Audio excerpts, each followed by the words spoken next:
it's very important for me when people ask me, why are you retiring rather than when? So that is the first thing that I want to put out there. So I feel like I still have the level. I still feel like I have, I'm playing well, obviously well enough to make a final of a slam and all those things. But also like to still be close to 20 in the world, playing half a year. I, didn't play since August really.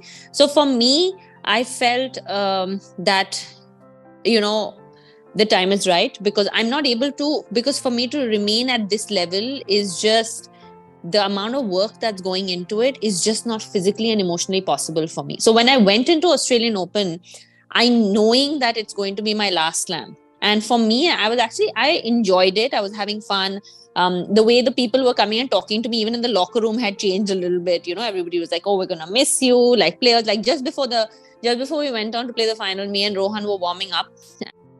Krejcikova was warming up for her semi-final with Siniakova, and she came and we're not great friends or anything. We've played against each other and we are compatriots, but we're not like great friends or anything. And she came up to me and she just kind of gave me this huge high five, and she's like, "I'm rooting for you all the way," just before the final. But for me, it was taking so much to be on that court.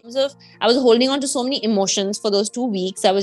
And as you know me well enough, I don't like to display too many emotions. I think the last time that I cried like that was probably, then that was not on camera. That was after I lost that gold medal match at Commonwealth Games. Just the fact that it was so special. It was so special because that's where my journey really started. That was the place where everything sort of fell into place, so to say, in the whole Sania Mirza world.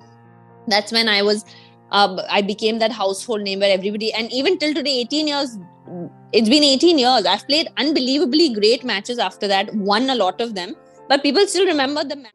So that's the impact that Australian Open had on my life personally, and also the people around me, and also the country. That moment to be there, who's one of my dearest friends, but also like the way that we were able to be there. And when I came off the court, I was actually not crying because I was actually only crying because I probably was not going to be on that stage ever again. And for me, I never really cry after losing matches. So it wasn't about that. It was just about the whole emotion that I kept inside me for those 2 weeks after making that statement. Not one time, he shouted 100 times. Him and Rohan's daughter were having a competition as to who was screaming louder. I could sometimes hear them, from the court, and I was like almost giving them a stare, saying, "Can you keep it down a little bit?" So I never in my life thought, first of all, that I will compete, at a professional level after I have a child.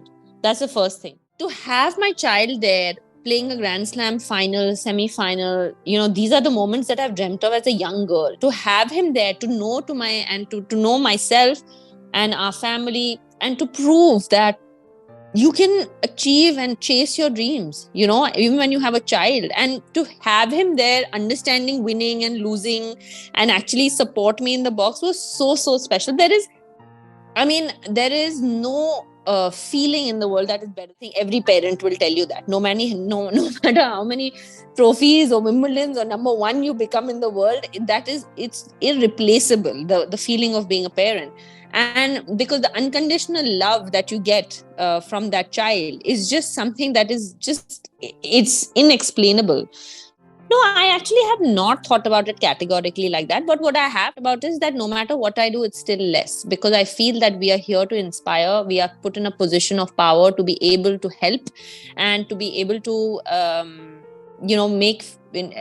make people's lives a little bit easier. So I am that first person to be able to do certain, 1, 2, 3, 4, all the things that you said.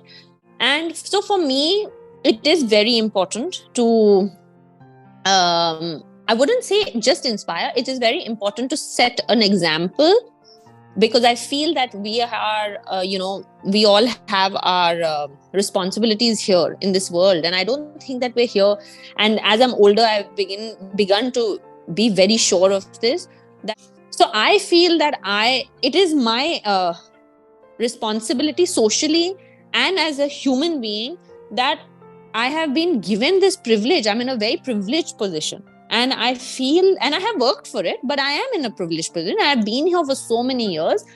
And I feel that I should try and set some examples where it will help other young people, young girls, young women to be able to do better things. And I think that's how little by little we'll make a better world. Fantastic. So mostly I'd like to say that I do things for myself. Like in terms of I do things, like I challenge myself for myself. I'm not challenging someone saying, "Ke, acha, you told me I can't do it." Like, I mean, sure, my rebellious mind that I have in the back, that switch when it goes off, I'm like, "Acha, ab to bola hai, ab to main karke dikhaungi." But, and a lot of people thought I was crazy when I stopped playing tennis and I got pregnant. I mean, I was top 10 in the world. I was 7 or 9 in the world, and still obviously winning slams. And people, obviously, I know, questioned that as well, saying, is this the right time for you to have a child? You're still so young. You're still only 30. But at that point of time, I felt that was I was pregnant. So I did freeze my ranking. So I knew I was not done. Deep within my heart, I knew I was not done. Which is why I didn't announce the retirement. Because the time that I announced the retirement was last year.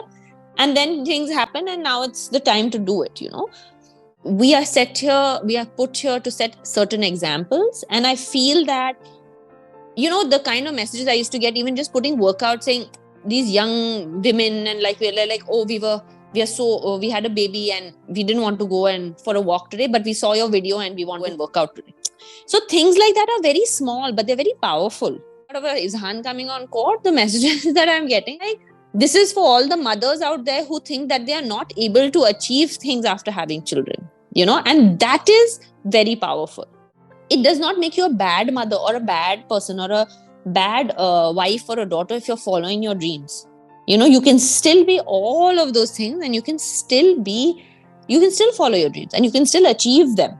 More importantly, no, I don't run away from it, because every time I step on court, I want to win. Whether it was my last final, I should be very happy that I'm just able to get into the main draw of a Grand Slam, and my last slam of the year. Why am I there, fighting my butt off for the final? Because I want to win. That is within me. No, that is something that is just in my blood, to be competitive. But I'm doing it with 2 of my best friends on the tour, and I'm going to have a blast, honestly. But I am going to try and win. I mean, there is no doubt about that. And I know people think it's crazy, right? Like, they're like, you've just played a final of a slam. Like, why are you stopping? For me to be at this level is taking so much out of me, mentally and physically and emotionally, that I don't think I have the capability to put that effort in to be here. It is not that I don't think that I don't have the level to be here. Obviously, I have the level. So actually, the tennis playing part of it is very minimal. It's the everything else that is just emotionally very draining. Of gratitude, I'm very grateful for everything that I've been able to do, and to have this kind of last Grand Slam is something that is, people can only dream of. People only dream, like, people dream of making one final of a slam. I'm leaving making a final of a slam. So I have to be very grateful. And by God's grace, he's been so kind to me over the last how many ever years. And even now, while I'm leaving this space and this profession, he's still being kind. So for me, I do have a sense of satisfaction. But would I have liked to win that damn final? 100% I would have liked to win it, right? I want to like, people are like, oh, are you happy that you won 6 Grand Slams or you played 12, 13 finals? Sure, I am happy, but am I satisfied? No. I mean, I would love to win 12 Grand Slams. Why should I not have dreamt that?